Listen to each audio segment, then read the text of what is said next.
Welcome to Man Does Tech, where I solve the problems you didn't even know you had. You start by closing apps and saving work. This prevents file conflicts. Next, open Settings, choose System, then Storage to see what's consuming space and identify caches. While you're there, make sure hidden files and admin prompts are enabled so you can access system-level caches. Once done, open Disk Cleanup or press Win+R and run CleanGr to begin targeted cleanup. This gives you a controlled view of cache types before removing anything critical. You'll now remove specific caches with care.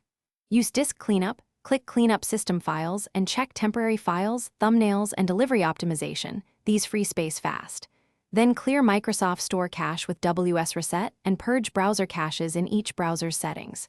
For Windows Update, stop the Windows Update service, delete contents of C/Windows/software distribution/download, and restart the service. Once done, press Win+R and run %temp% to delete user temp files. This removes leftover installer and app caches. You finish by rebooting. That lets Windows rebuild thumbnail caches and indexes cleanly. If you encounter problems, run dism/online/cleanupimage/restore health, then sfc/scano to repair system files. This fixes corruption caused by incomplete deletions.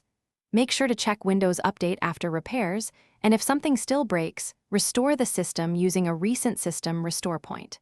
Finally, consider enabling Storage Sense with conservative settings to automate safe cache management going forward, so you avoid manual repeats.